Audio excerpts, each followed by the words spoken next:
Rocket fuel? हाँ sir.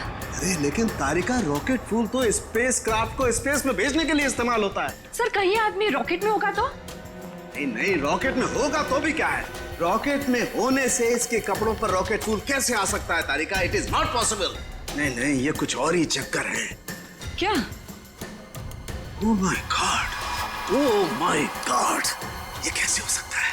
वो कैसा? ये मैंने क्या कर दिया है? अब देखना, वो प्रद्युमन वो मेरी मजाक उड़ाएगा, आग बबूला हो जाएगा मुझसे। यार ये ऐसी गलती मैं कैसे कर सकता हूँ? गलती?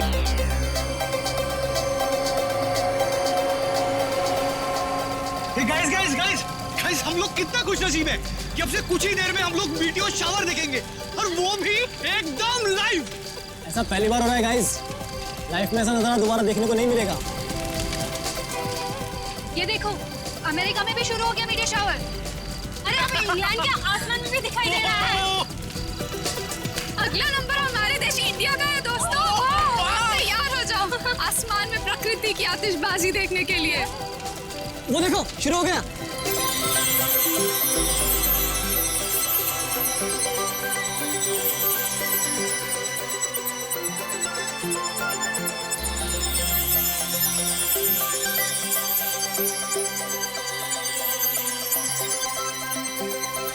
ये मेरी जिंदगी का सबसे खूबसूरत पल है। ऐसा नजारा तो मैंने पहले कभी नहीं देखा।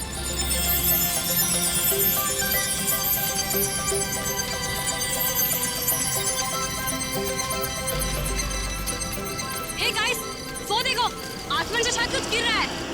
ये कहीं किसी मीटियोर का हिस्सा तो नहीं है? वो देखो वहां गिरा, चलो देखते हैं। ये तो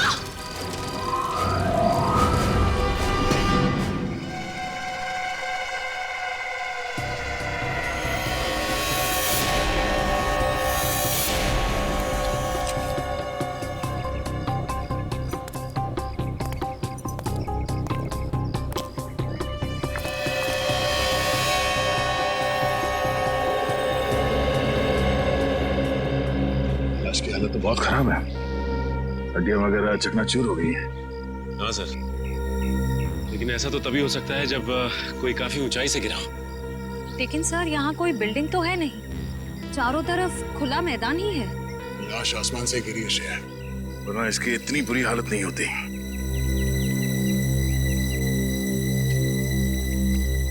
कब हुआ ये, कितने बजे? यही कोई रात 3:15 बजे।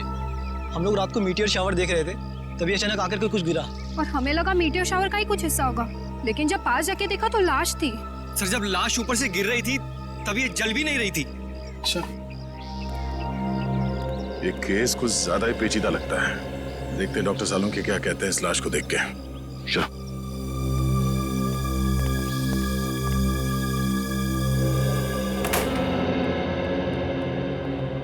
अरे सालुंके साहब, कुछ पता चला? हाँ, फिलहाल तो इस आदमी की उम्र पता चली है, और वो भी डॉक्टर तारिका ने ही पता किया होगा।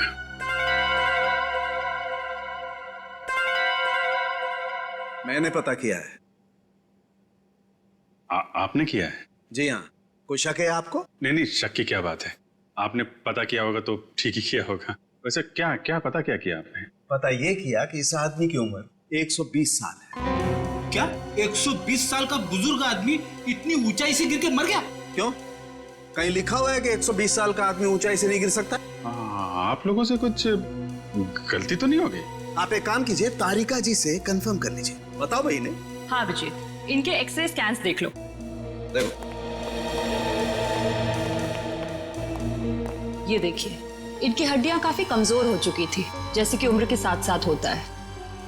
और टिश्यूज को हुए नुकसान को देखकर हमने अंदाजा लगाया कि इनकी उम्र तकरीबन 120 साल के आसपास रही होगी।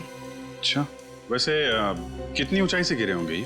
फिलहाल ये बता पाना मुश्किल है। सर, हो सकता है इस आदमी को किसी हवाई जहाज से फेंका गया। सर, वो केस याद है ना आपको, जब एक लाश को हेलीकॉप्टर से फेंका गया था?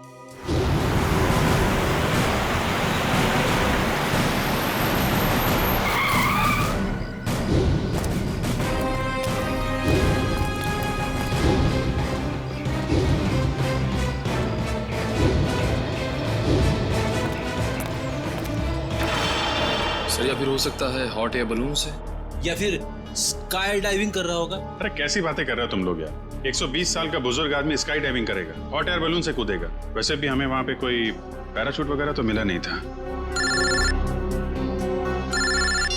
हेलो, जली हुई चीज समुद्र में गिरी है, लाश के पास वाले इलाके में। ठीक है पहुंचते हैं हम।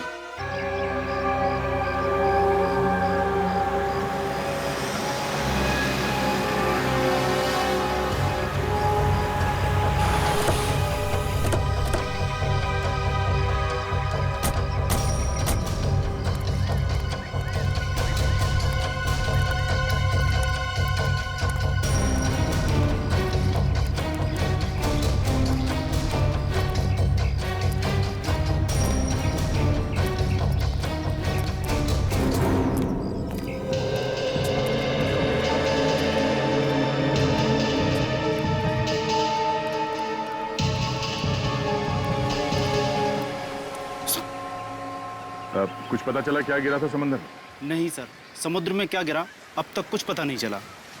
अच्छा, पहली बार किसने देखा था उस चीज को समुद्र में गिरते हुए? शंकर ने कह रहा था कि जब वो अनोखी चीज समुद्र में गिरी तो वो बॉम्ब की तरह फट गई और उसमें से चिंगारियां भी निकली। सर हो सकता है ये कोई बॉम्ब ही हो, शायद किसी ने ऊपर से फेंका। नहीं सचिन, कोई समुद्र में बॉम्ब क्यों गिराएगा? बात कुछ और ही है। वो ना हो इसका उस लाश के साथ जरूर कुछ संबंध है। ये शंकर कहाँ है? सर वो रहा सर।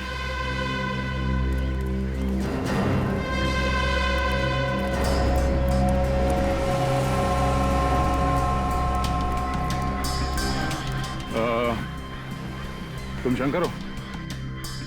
जी मैं शंकर।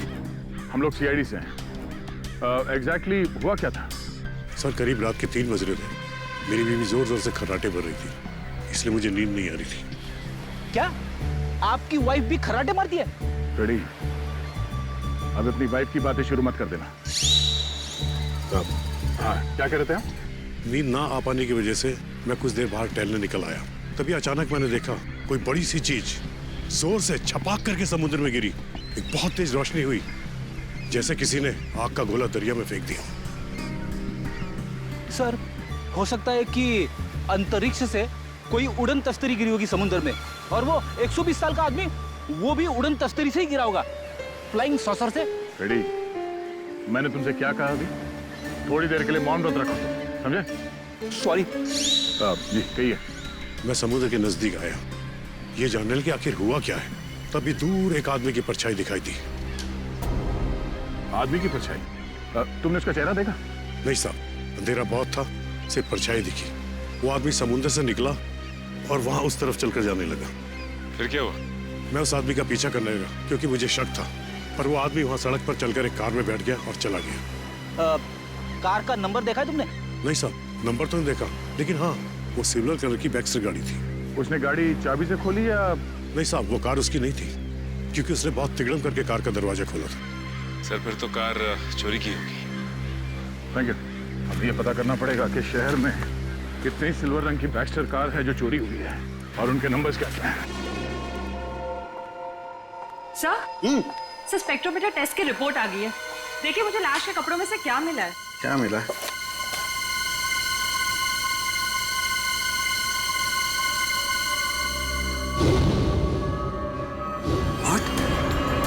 Rocket fuel? हाँ सर।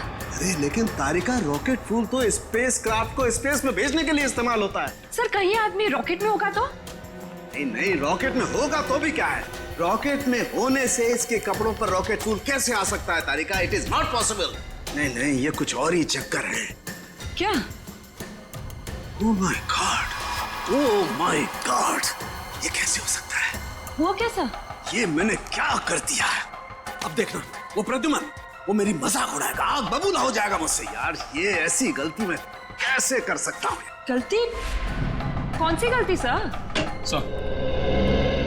आने के लिए उस समुद्र में जो खास चीज गिरी थी उसके बारे में क्या पता चला? सर अब तक तो कुछ पता नहीं चला है सर, लेकिन गोताखोर लगे हुए हैं। सर समुद्र का वो हिस्सा काफी गहरा और खतरनाक है, इसलिए गोताखोरों को काफी दिक्कतों का सामना करना पड़ रहा है। बॉस, अभी तो और भी दिक्कतों का सामना करना पड़ेगा। और भी दिक्कतों का? मतलब क्या डॉक्टर साहब आपका? मतलब ये अभिजीत के मुझसे बहुत बड़ी गलती हो गई है। गलती? ऐसी क्या गलती कर दी सर आपने? दया, अगर प्रद्युमन ये वादा करे कि वो मुझसे नाराज नहीं होगा तो मैं बता सकता हूँ। नहीं नहीं, अरे मैं नाराज क्यों हूँगा? मैं तो मिठाई बांटूंगा, क्योंकि the great intelligent and genius doctor Salunkhe ने जिंदगी में पहली बार अपनी गलती मान ली। तो डॉक्टर साहब बताइए, क्या गलती की आपने? गलती दरअसल मुझसे ये हुई है कि उस आदमी की उम्र 120 साल नहीं है। क्या? क्या 120 साल की नहीं है? नहीं। तो फिर क्या उम्र होगी उसकी? लगभग 50 साल। क्या साळुंखे, तूने 50 साल के आदमी को 120 साल का बना दिया? इतनी बड़ी गलती की तूने? यार दरअसल उस आदमी की हड्डियां तो यही बता रही थी कि उसकी उम्र 120 साल की होनी चाहिए, मगर स्पेक्ट्रोमीटर टेस्ट के बाद उसके कपड़ों पर मिला रॉकेट फ्यूल ये बता रहा है कि ये आदमी 4-5 महीने अंतरिक्ष में रहकर आया है। क्या उसके कपड़ों पर रॉकेट फ्यूल मिला? हाँ, और अंतरिक्ष में हड्डियों की डेंसिटी हर महीने 2% घटती जाती है। मतलब लाश अंतरिक्ष में से गिरी है? नहीं ब्रेडी, लाश अंतरिक्ष से अगर गिरती तो जल जाती, धरती पर पहुंचने से पहले ही उसके चीथड़े उड़ जाते, मगर ऐसा हुआ नहीं। मतलब ये लाश किसी स्पेसक्राफ्ट से गिरा है जब वो धरती पे वापस आ रहा होगा। मगर दया, हमारे देश से कोई स्पेसक्राफ्ट तो किसी इंसान को लेकर अंतरिक्ष में गया ही नहीं। फिर भी अभिजीत, हमें पता तो लगाना ही पड़ेगा कि है कौन ये, और फिर वो गिरा तो गिरा कहां से और कैसे, और ये तो हमें हमारी स्पेस एजेंसी ही बता सकती है। हेलो सर, मैं यहाँ का डिप्टी डायरेक्टर हूँ, हरीश मेरा नाम है। कहिए। हरीश जी, हम यहाँ पर एक ऐसे आदमी के सिलसिले में आए हैं जिसका खून हुआ है, मगर उसने अंतरिक्ष में 4-5 महीने गुजारे हैं। आपको तो इस बात की जानकारी होगी ना कि हमारे देश से कौन कौन आदमी अंतरिक्ष यात्रा करके आया? यस सर, जानकारी तो पूरी है, पर हमें ये जानकारी किसी को भी देने की अनुमति नहीं है, फिर चाहे वो CID क्यों ना हो। लगता है हरीश जी, आप इस बात की गंभीरता को समझ नहीं पा रहे हैं। एक आदमी का खून हुआ है, खून।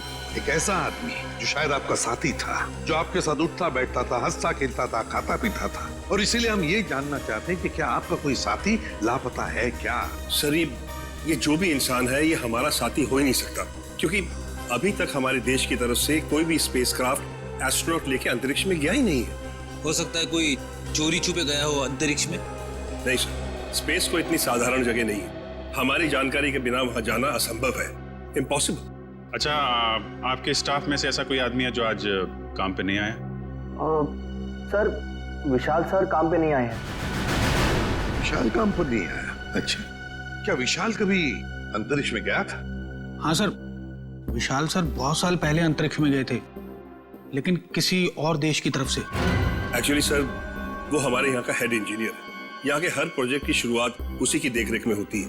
3 साल पहले 5 महीने के लिए वो अंतरिक्ष में गया था, जॉइंट नेशन स्पेस प्रोग्राम के तहत। अच्छा, गया था।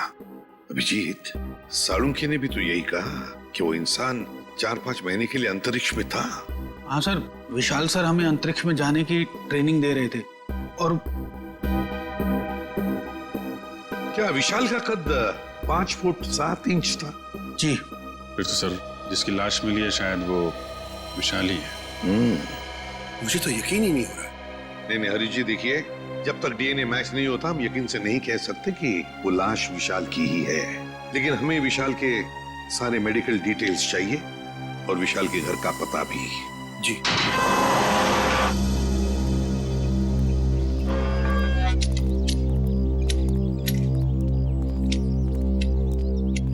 सुनिए, ये विशाल का घर है ना? जी, घर तो विशाल साहब का ही है, लेकिन वो घर पर नहीं है। हाँ, वो तो पता है हमें, लेकिन क्या विशाल जी के कोई घर वाले या परिवार वाले, कोई दोस्त वगैरह आसपास रहते हैं क्या? जी, विशाल साहब की पत्नी अदिति मेम साहब तीर्थ गई हैं। आप लोग? हम लोग CID से। CID? जी। कहिए, क्या बात है? आप कौन है? आपका नाम क्या है? जी, मेरा नाम बिरजू है। अच्छा, देखो बिरजू, हमें एक लाश मिली है। लाश? और हमें शक है कि वो लाश विशाल जी की है। ये कैसे हो सकता है? विशाल साहब नहीं मर सकते। देखिए, आप संभालिए अपने आप को। फिलहाल हमें सिर्फ शक है कि ये लाश विशाल जी की है। हो सकता है कि ये लाश किसी और की हो। भगवान करे वो लाश विशाल साहब की ना हो। वैसे आखिरी बार कब देखा था तुमने विशाल जी को? कब मिले थे उन्हें? कल सुबह जब मैं काम पर आया था, तो विशाल साहब ने मेरी बाहर से ही छुट्टी कर दी थी। घर के बाहर से ही छुट्टी दी? क्यों, किस लिए? जी पता नहीं, ऐसा पहले कभी नहीं हुआ है। मैंने विशाल जी से कहा कि मैं घर की सफाई कर देता हूँ, झाड़ू पोछा कर देता हूँ, मैं फिर चला जाता हूँ, लेकिन उन्होंने मुझे घर में घुसने ही नहीं दिया। आपको उन्होंने घर में घुसने नहीं दिया? जी हाँ, उनका बर्ताव बड़ा अजीब सा था। जब उन्होंने अदिति मेम साहब के तीर्थ पर जाने की बात कही तो मुझे बड़ा अजीब सा लगा, मुझे यकीन ही नहीं हुआ। लेकिन क्यों? क्योंकि अदिति मैडम इस तरह अचानक कहीं नहीं जाती।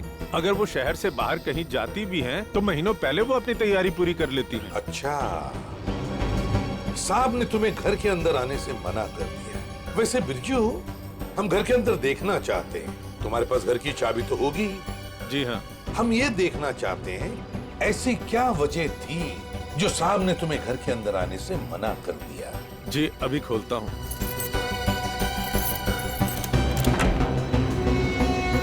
आइए साहब। सचिन, घर को अच्छी तरह से देखते हैं, देखते कुछ मिलता है क्या। चलो।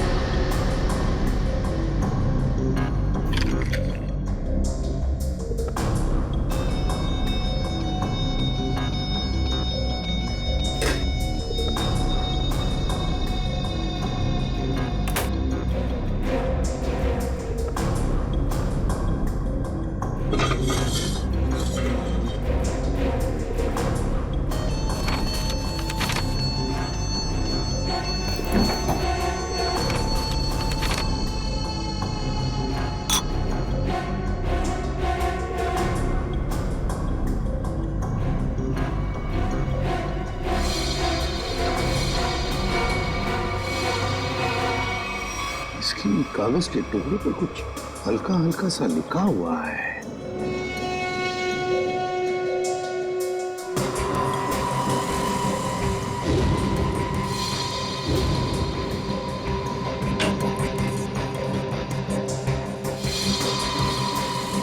सर।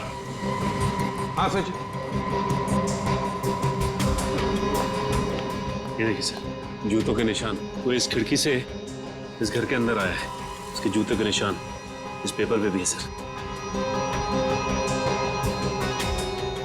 सचिन, घर की हालत को देखकर तो ऐसे नहीं लगता कि घर में कुछ चोरी हुई है, लेकिन जो भी इस घर में इस खिड़की से घुसा है वो या तो इस घर का आदमी है या फिर कोई ऐसा आदमी जो इस घर के बारे में और घर के लोगों के बारे में अच्छी तरह से जानता है और किसी खास मकसद से ही इस घर में घुसा है, किसी खास मकसद से।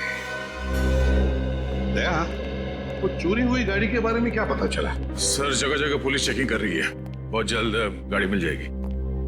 सालुंखे, तू यहाँ क्या कर रहा है? वो लगता है फिर से गलती करके आ गया ये। यार प्रद्युमन, तुम कभी सुधरोगे नहीं क्या यार? अरे यार नहीं, कोई मजाक नहीं, ठीक है। आगे से तुम किसी ऐसे इंसान से काम कराओ जिसने अपनी जिंदगी में कभी कोई गलती नहीं की। मैं जा रहा हूँ, बाय। अरे सर, डॉक्टर तारिका। क्या? मेरे कहने का मतलब है सर कि तारिका जी अकेली पड़ जाएंगी अगर आप चले गए तो। अच्छा, तो मतलब आपको तारिका जी की फिक्र है, सालुके की फिक्र नहीं है ना? ठीक है, तो मैं जा रहा हूँ। ठीक है, बाय। यार लेकिन जो बात बताने के लिए आया था वो तो बता के जा। वो आप इनकी डॉक्टर तारिका जी से पूछ लीजिएगा। मैं जा रहा हूँ, बाय। अच्छा ठीक है, बाय। 1 मिनट में वापस आ जाएगा। हाँ दया, देखा? देखो दया, मैं ना सिर्फ और सिर्फ तुम्हारी वजह से वापस आया हूं। हाँ, क्योंकि मैं जानता हूं एक सिर्फ तुम हो जो मुझे अच्छी तरह से समझते हो, बाकी ये लोग तो मेरी नौकरी छीनने पर लगे हुए हैं। सर वो मैं नहीं, कुछ कहने की जरूरत नहीं दया, मैं तुम्हें बहुत अच्छी तरह से समझता हूँ। वैसे समझता मैं इन लोगों को भी बहुत अच्छी तरह से हूँ।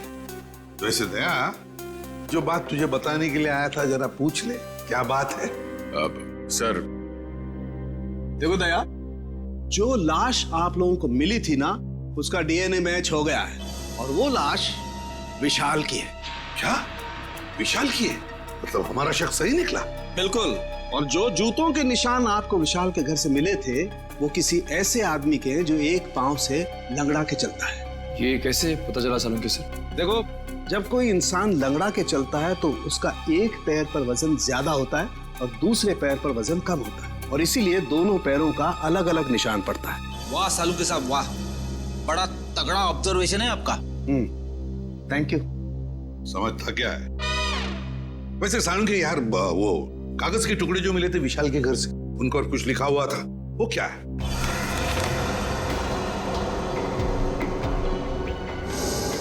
वो ये था, अगर तुमने जुबान खोली तो जान से जाओगे। विशाल को धमकी? लगता है विशाल कोई राज जान गया था सर, और इस राज की कीमत उसे अपनी जान गंवा के देनी पड़ी। सर खूनी जरूर इस स्पेस एजेंसी का ही कोई होगा सर, या फिर आसपास का कोई होगा, वरना स्पेसक्राफ्ट या हवाई जहाज से उसे नीचे फेंकना मुश्किल है सर। बिल्कुल वैसे ही हुआ होगा। बॉस, अभी सालुके के सुरागों की पोटली खाली नहीं हुई है। और भी कुछ बाकी है क्या? हाँ, एक ऐसी चीज जो आपको खूनी के एकदम नजदीक तक ले जाएगी। तो बताइए ना डॉक्टर साहब। देखो दया, इन लेटर्स को गौर से देखो। इस आदमी ने ये लेटर्स कैपिटल में लिखे हैं ताकि अपनी हैंडराइटिंग को छुपा सके, लेकिन इनको जरा गौर से देखो। ये लेटर्स कहीं कहीं पर हिले हुए हैं, कमजोर है। मुझे लगता है इस आदमी का हाथ कांपता था जब ये लिखता था। कमाल है सर, धमकी भरा खत लिखता है और लिखते वक्त हाथ भी कांपता है। डर की वजह से? बिल्कुल सही फ्रेडी, डर की वजह से ही। दरअसल इसके हाथ में कोई तकलीफ थी, न्यूरोटिक तकलीफ। जब ये डरता था, इस आदमी का हाथ कांपता था। जब इसने ये नोट लिखा, ये डरा हुआ था, इसीलिए इसका हाथ कांप रहा था, और ये अक्षर इस तरीके से बने। हाथ में तकलीफ? विशाल सर बहुत साल पहले अंतरिक्ष में गए थे, लेकिन किसी और देश की तरफ से। सर वो घटोत्कच, विशाल का असिस्टेंट, विशाल कुछ लोगों को ट्रेनिंग दे रहा था अंतरिक्ष में जाने के लिए। ये घटोत्कच भी उनमें से एक था। मगर अभिजीत, अंतरिक्ष में जाने के लिए वो आदमी मानसिक तौर पर और शारीरिक तौर पर बिल्कुल फिट होना चाहिए, हट्टा कट्टा होना चाहिए।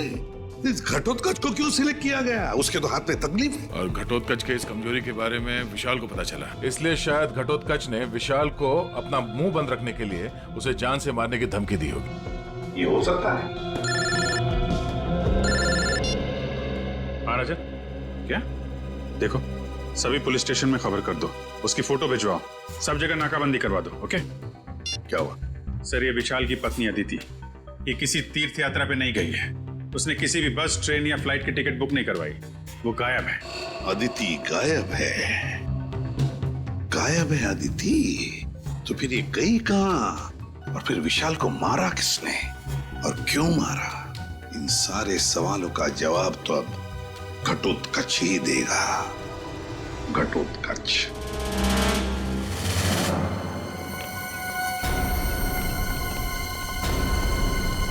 शरीर घटोत्कच का सर।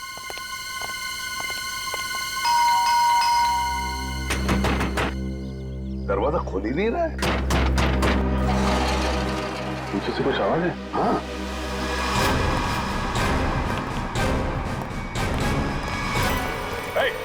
पकड़ो उसे!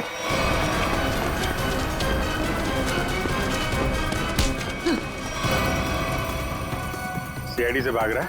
कहाँ भाग रहा है? मुझे छोड़ दीजिए सर, मैंने कुछ नहीं किया सर। कुछ नहीं किया तो भाग क्यों रहा था? हैं? मैं जानता था सर कि आप लोग मुझ पे शक करेंगे। आप लोग मुझ पे शक करेंगे? शक नहीं करेंगे तो क्या पूजा करेंगे? हाँ? तुमने विशाल को चिट्ठी भेजी थी ना, धमकी भरी। अगर तुमने अपना मुंह खोला तो जान से जाओगे। भेजी थी या नहीं? बोल। हाँ सर, वो खत मैंने लिखा था सर, लेकिन वो मेरी भूल थी जो मैंने गुस्से में की थी सर। मैंने विशाल सर को नहीं मारा था। ऐसी कहानी हम लोग बहुत सुन चुके हैं, समझे? मैं सच कर रहा हूँ सर, मैं तो 3 दिन पहले विशाल जी के घर पे गया था उनसे माफी मांगने के लिए। तुम यहाँ पर क्यों आए हो? देखिए विशाल जी, मैं आपसे अपनी उस चिट्ठी के लिए माफी मांगने के लिए आया। उस वक्त मैं शराब के नशे में था और शराब के नशे में ही अक्सर सच्ची बात जुबान पर आ ही जाती है। देखिए आप ऐसा मत कहिए, आप न सिर्फ मेरे दोस्त हैं बल्कि मेरे मार्गदर्शक भी हैं। अगर आपने मुझे माफ ना किया तो मैं अपनी नजरों में ही गिर जाऊंगा। ठीक है, मैंने तुम्हें माफ किया। देखिए आप कुछ परेशान नजर आ रहे हैं। परेशान? नहीं, मुझे काहे की परेशानी है?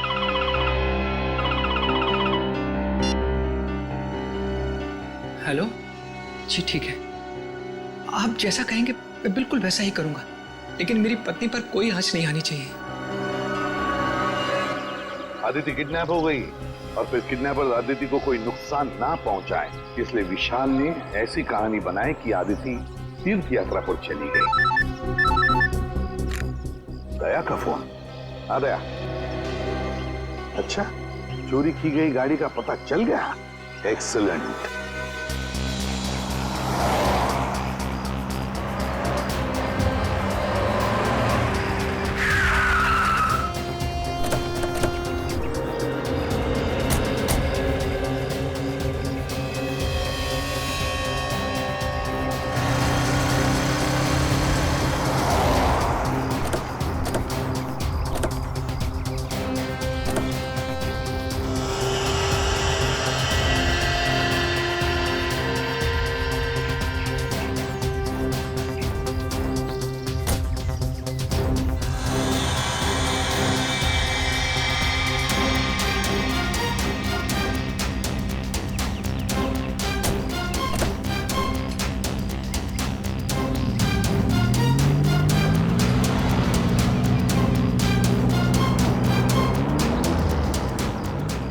खूनी समंदर किनारे से इस गाड़ी में यहाँ तक आया और उसके बाद गाड़ी को यहाँ पे लावारिस छोड़ के किसी और गाड़ी में चला गया।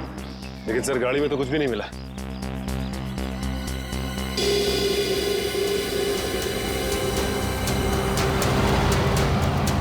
ये देखो, सीसीटीवी कैमरा लगा हुआ है इस ट्रैफिक पोस्ट पे। जरूर उस खूनी का चेहरा इस कैमरे कैद हो गया होगा। एक लिए काम करो, आरटीओ को कांटेक्ट करो और इस कैमरे की फुटेज ले लो। सर हेलो, क्या आदिति मिल गई? कौन सा हॉस्पिटल में है? हेलो सर, मैं इंस्पेक्टर प्रशांत। हाँ, मैंने ही आपको फोन किया। अच्छा, आदिति की तबीयत कैसी है? सर उन्हें गोली लगी थी। गोली लगी थी? जी हाँ, उनका ऑपरेशन हुआ है, अब वो खतरे से बाहर है। लेकिन ये आदिति मिली कहाँ तुम लोगों को? सर हम लोग पेट्रोल पे थे। Hello control room. Yes sir, यहाँ सब कुछ ठीक है सर। ओवर। अरे राघव, वो देखो, किसी औरत को जबरदस्ती ले जाया जा रहा है। कहीं अदिति तो नहीं जिसकी फोटो सीआईडी ने भेजी थी हर जगह ढूंढने के लिए? हो सकता है। चलो देखते हैं। पीछा करो उसका। चलो जल्दी। एक काम करो, सायरन बंद ही रखो ताकि उन्हें पता नहीं चले कि हम लोग उनका पीछा कर रहे हैं। बोल रहे।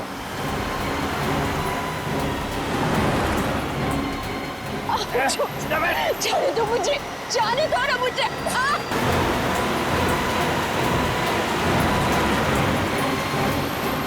कैसे भी पकड़ना है उन लोगों को। पीछा करो जल्दी। वो देखो, टेप ले लो।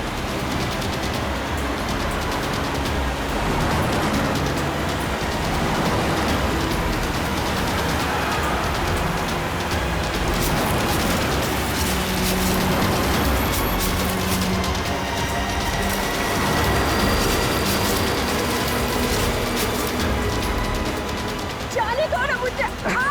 जाने देंगे? जाने से पहले तोहफा तो लेके जाओ। ऐसा तोहफा दिखाता हूँ मैं। तोहफा ये है मेरा तोहफा। ड्राइवर चलो।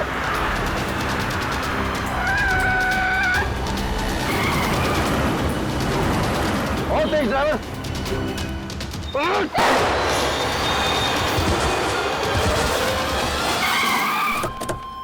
चलो जल्दी, चलो।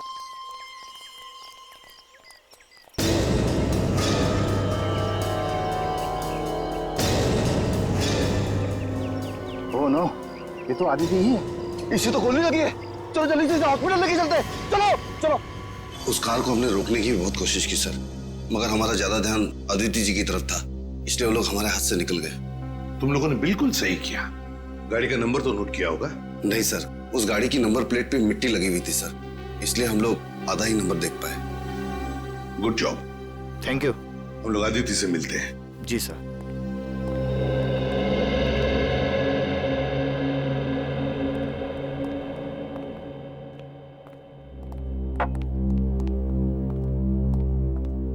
अदिति, अब कैसी हो? ठीक हूँ। आप कौन? मैं एसीपी प्रद्युमन, सीआईडी से। सीआईडी से? मेरे पति कहाँ हैं? बहुत जल्दी आ जाएंगे। बस एक बात बताओ, ये सब कैसे हुआ तुम्हारे साथ? 2 दिन पहले जब मैं सब्जी मंडी से घर लौट रही थी, कुछ लोग मुझे अपने गाड़ी में डालकर साथ ले गए। उनमें से किसी का चेहरा देखा आपने? नहीं, उन्होंने अपने चेहरे पर मास्क डाल रखा था। ओह, मास्क पहन रखा था। वैसे कहाँ लेकर गए वो तुम्हें, कुछ बता सकती हो? पता नहीं, उन लोगों ने मुझे कुछ खिलाकर बेहोश कर दिया था। एक अंधेरे कमरे में रखा था और वो मुझे विशाल के काम के बारे में सवाल पूछ रहे थे। विशाल के काम के बारे में? तो तुमने क्या कहा? मैंने उन्हें कहा कि विशाल अपने काम के बारे में मुझसे कोई बातचीत नहीं करते, लेकिन उन्हें लगा कि मैं झूठ बोल रही हूँ। नहीं आदित्य, देखो अदिति, देखो जिन्होंने भी ये किया है ना तुम्हारे साथ, उनको हम कड़ी से कड़ी सजा दिलवाएंगे, ये मेरा वादा है। आप उन्हें मत छोड़िएगा। नहीं, वो लोग देशद्रोही है। कुछ देर बाद उनका बॉस भी उसी कमरे में आया और उसने मुझसे कहा कि विशाल मुझसे ज्यादा अपने देश से प्यार करते हैं। मैंने उन्हें जवाब दिया कि मुझे गर्व है कि विशाल पहले एक अच्छे नागरिक है और फिर एक अच्छे पति। बिल्कुल सही कहा तुमने, बिल्कुल सही कहा। और सच कहूं, हमें भी तुम पर गर्व है, क्योंकि तुमने ये सब किया ना इसकी वजह से। अच्छा बताओ, क्या तुमने उस आदमी का चेहरा देखा? नहीं सर, उसने भी अपने चेहरे पे मास्क डाल रखा था, लेकिन हाँ, गुस्से में आकर मैंने उस पर झपटकर हमला किया था। अच्छा? उसके गर्दन पर खरोच आ गई थी। उस आदमी के गर्दन पर खरोच आई थी? तो फिर सचिन, जरूर आदिति की नाखून में उस आदमी की चमड़ी के अंश होंगे, उस आदमी के चमड़ी के अंश होंगे। हाँ निखिल, ट्रैफिक सिग्नल का फुटेज रेडी है? हाँ सर, रेडी है। चलो देखते हैं।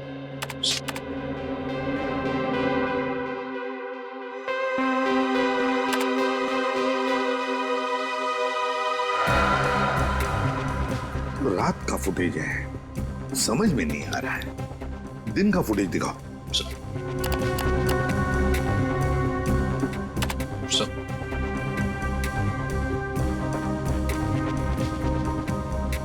कोई आदमी गाड़ी की तरफ चलते हुए आ रहा है। निखिल, पॉज करो, रिवाइंड करो और फिर से प्ले करो।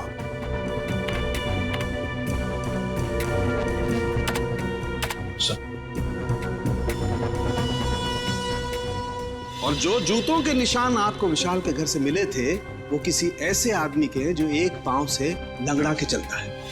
बाएं पैर से लंगड़ा भी रहा है। कहीं ये हमारा खूनी तो नहीं? सर, मगर ये आदमी है कौन? इसका चेहरा तो दिख ही नहीं रहा है। पता चल जाएगा फ्रेडी, ये है कौन ये पता चल जाएगा। लाल जूते जो पहने हैं। निखिल, रिवाइंड करो, जूम करो जूतों पर।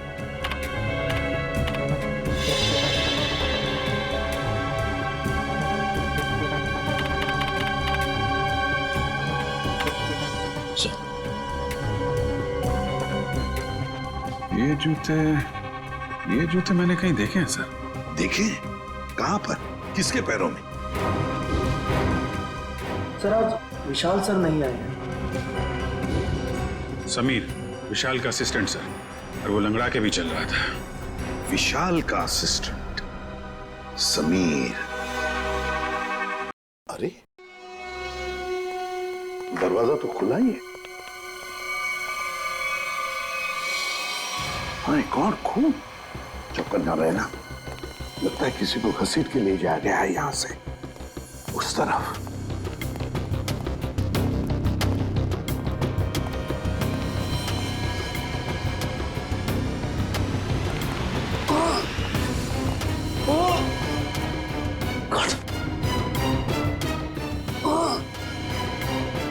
ये तो समीर है। समीर, जल्दी से एम्बुलेंस बुलाओ। समीर, देखो हम लोग सीआईडी से। हेलो, कुछ नहीं होगा, एम्बुलेंस बुला लिया हमने। क्या क्या कह रहे हो?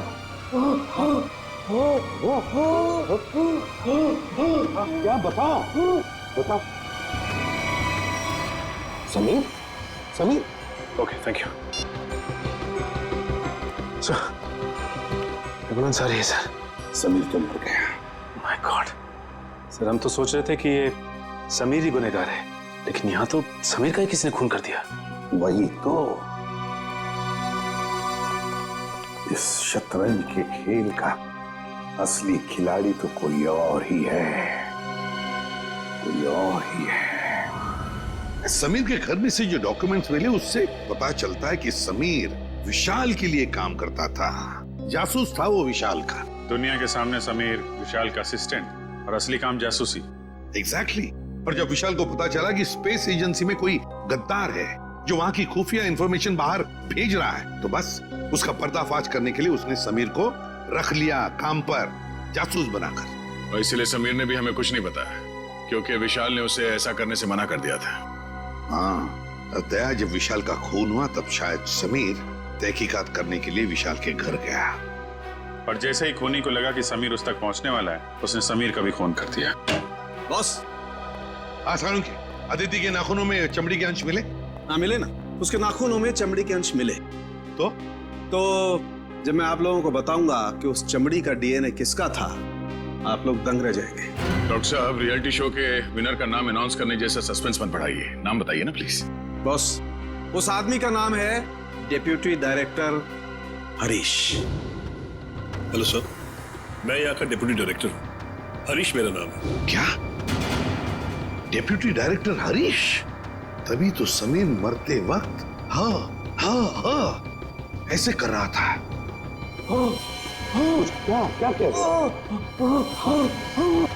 समीर कहना चाहता था हरीश, वो हरीश का नाम लेना चाहता था। Deputy director Harish, space agency का deputy director Harish. Excuse me sir, आप लोग यहाँ? जरा हरीश जी को बुलाइए। कहाँ है वो? सर, वो तो कुछ ही घंटे पहले चले गए। चले गए? कहाँ गए, कुछ पता है आपको? नहीं सर, वो बड़ी जल्दी में थे, इसलिए बिना कुछ बताए निकल गए। कोई बात नहीं, हम पता लगा लेंगे। उनके गाड़ी का नंबर दीजिए। जी। हेलो, हाँ बोल रहा हूँ। कहाँ पे? एमआई इलाके में? ठीक है, ओके सर। हरीश की गाड़ी एमआई इलाके में देखी गई है सर। एमआई इलाके में? हाँ सर। शेयर जरा नक्शे में चेक करो, एमआई इलाके में हरीश कहाँ जा सकता है? सर, एमआई इलाके के आगे तो बॉर्डर है, हमारे राज्य की सीमा, और ये बॉर्डर एमआई इलाके से 15 किलोमीटर दूर है। तो ये उड़ान भर के हरीश अपना घोंसला कहीं और बनाना चाहता है? और सर, उड़ान भरने के लिए पास में ही एक रनवे और एयरफील्ड भी है। फिर तो सर ये शहर से नहीं, देश से बाहर निकलने का प्लान बना रहा होगा। तो चलो इसके प्लान का आज क्लाइमैक्स कर देते हैं।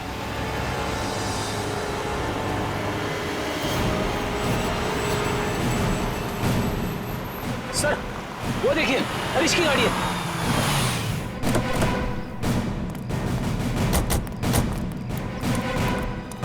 सर गाड़ी तो खाली है सर, तो लगता है भाग गया है हरीश। लगता है वो एयरफील्ड की तरफ गया है।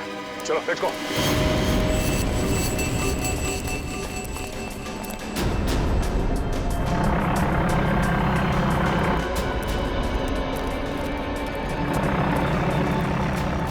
सर, उसका प्लेन तो टेक ऑफ करने वाला है।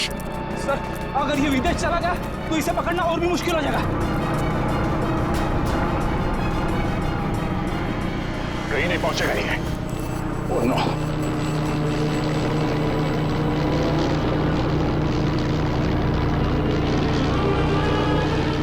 सर, हम कंट्रोल टावर से पता कर सकते हैं कि ये प्लेन किस दिशा में और कौन से देश की तरफ गया है।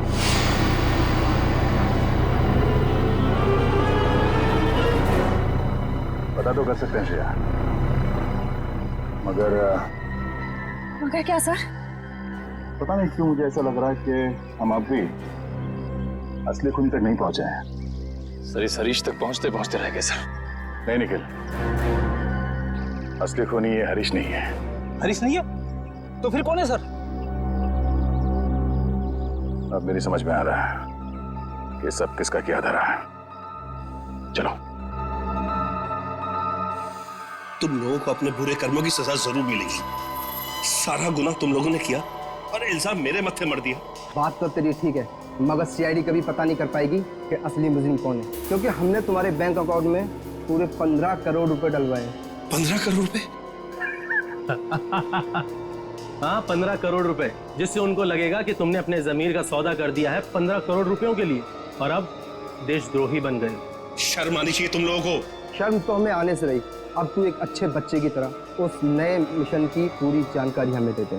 चल। नहीं, कभी नहीं। मैं रुपयों के लिए अपने देश को कभी नहीं बेचूंगा, कभी नहीं।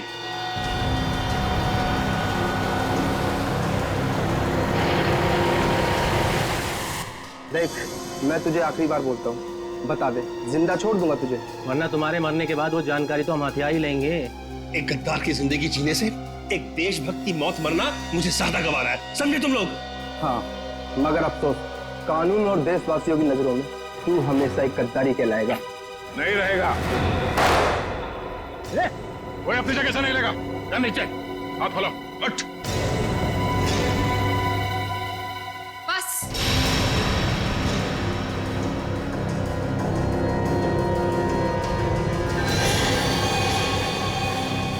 बहुत हो चुका ये नाच गाना, अब काम की बात करें। हाँ, काम की बात भी हो जाएगी अदिति। तुम लोग मुझे देखकर चौंके नहीं? नहीं, हमें पहले ही पता चल गया था। ज्यादा चालाक बनने के चक्कर में तुम खुद अपनी जाल में फंस गई।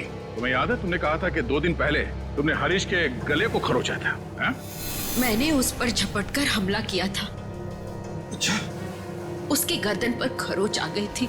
हाँ तो? मगर जब हम हरीश से मिलने स्पेस एजेंसी गए थे, तब उसके गले पे खरोच का ऐसा कोई भी निशान नहीं था। नहीं सर, स्पेस को इतनी साधारण जगह नहीं है। हमारी जानकारी के बिना वहां जाना असंभव है। और हमसे मिलने के बाद हरीश के गले पे खरोच का निशान बनाया गया ताकि तुम हमें गुमराह कर सको। सर इन लोगों को बिल्कुल मत छोड़ना। इन लोगों के पास देश की एक ऐसी खुफिया जानकारी है जो ये अरबों रुपए में दुश्मन को बेचना चाहते हैं। अपनी जेब भरने के लिए देश की सुरक्षा का सौदा करने चली थी तुम। अब चलो, मायके चलने की तैयारी करो। तुम लोग ऐसे नहीं मानोगे। सीआईडी के ऊपर गोली चलाने की कोशिश कर रही हो? ये रहा उसका इनाम। बोलो, क्यों किया तुमने ये सब? मैं दुश्मन देश की जासूस हूँ। 8 महीने पहले मैंने विशाल से शादी की ताकि भारत की स्पेस एजेंसी की सीक्रेट्स और आने वाली प्रोजेक्ट्स की जानकारी मैं चुरा सकूं। मगर तुम्हारे पति विशाल को तुम्हारी हरकतों और हाव भाव पे शक हुआ और इसीलिए उसने तुम्हारे पीछे जासूस लगा दी। विशाल को सिर्फ इतना ही शक था कि स्पेस एजेंसी में कोई गद्दार है, लेकिन वो ये नहीं जानता था कि गद्दार खुद उसकी पत्नी ही है। जब तुम्हें ये जासूसी वाली बात पता चली तो तुमने उस जासूस समीर को मार दिया और अपने आप को अगवा करने का प्लान बना लिया। क्योंकि मुझे लगा था कि मुझे छुड़वाने के लिए विशाल उन अगवा करने वाले लोगों को वो खुफिया जानकारी दे देगा, लेकिन शायद विशाल को मुझसे ज्यादा देश से प्रेम था, इसलिए विशाल ने उन्हें गलत इन्फॉर्मेशन दी और मुझे छुड़वा लिया।